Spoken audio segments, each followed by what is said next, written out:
Today, we're talking about something you should consider when buying a synthesizer. Freebeat. Hey, how's it going, everybody? Welcome to Freebeat, where I post new music-related content every single day, so if that sounds good to you, hit that subscribe button, ring that notification bell, let's get started. This is my Behringer Model D. This is the least used piece of electronic music gear that I own. And for a moment, let's just forget about any Behringer controversy or anything like that, and let's just look at this for what it really is physically, which is a clone of the Moog Mini Moog, arguably the most famous synthesizer of all time. So why the heck is this my least used piece of gear then? I know what it can do, I know how powerful it is, and I know the incredible range of sounds that it can produce. The problem is something that I failed to consider when I first purchased it. Actually, before that, when I was researching the Model D and how I would use it. You see, the Behringer Model D does not have a keyboard or any built-in way to play the sounds other than a few patch cables that you can connect to basically make a basic wave, and then changing the pitch and everything is in the knobs, and the A at 440 hertz that you can produce for the purposes of tuning. Other than that, there's no way to play the sounds from the Model D without using some sort of external MIDI controller. Now, when I first purchased the Model D, I was also looking at the Behringer Crave, which not only has a little built-in keyboard, but also a built-in sequencer. I already owned an Arturia keystep, so my reasoning for going with the Model D was, oh, well, I don't need the onboard controls because I already have a way to play the Model D. However, much like many of you out there, especially who are just getting started, which is really the target audience for this video, I guess, I didn't have a lot of room. And of course, I still don't. And that's the reason why my Model D is the least used piece of gear that I have. Let's set this up and see what it takes just to be able to play a basic bass line on the Model D. So, of course, I need to power on the Model D, so we got to plug it into the wall there. Awesome. We need to, of course, plug the Model D into the audio interface here, so plug that in.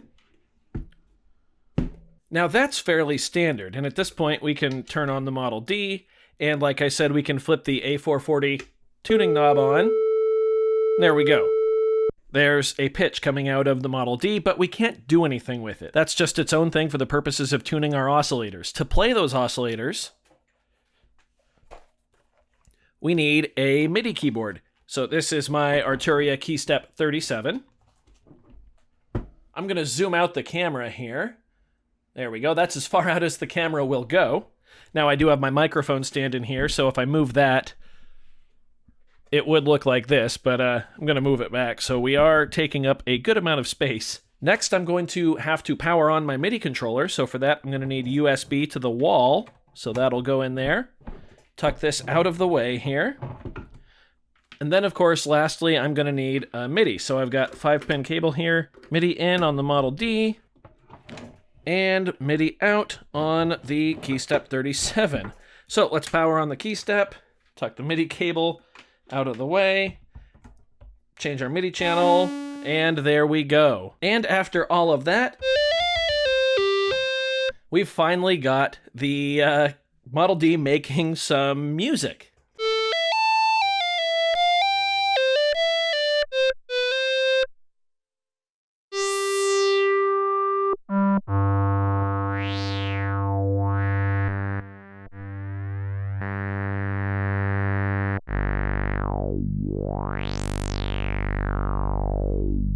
So now, why is this a big deal, and why did I decide to make a video about this?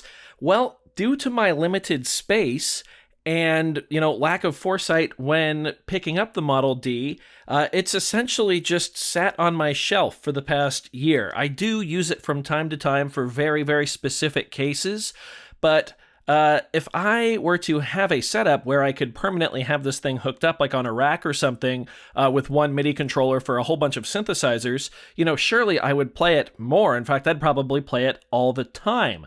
Now, that's not something that I'm able to do right now. I just can't have a setup like that given my current studio situation. So, like so many of the videos on this channel, I wanted to make this one as a warning to everybody out there looking to pick up maybe their first or second synth, especially if you're looking at a desktop style synth like the Behringer Model D. Be sure that you either have a permanent place that you can have it set up with MIDI connected, or be sure that you're okay with this kind of setup every time you just want to use it for maybe even a couple notes. There's been sections of songs that I've been working on before where just one little part I'll be like, oh, you know what would be really cool there? Just a low E on the Model D with a little bit of filter cutoff modulation.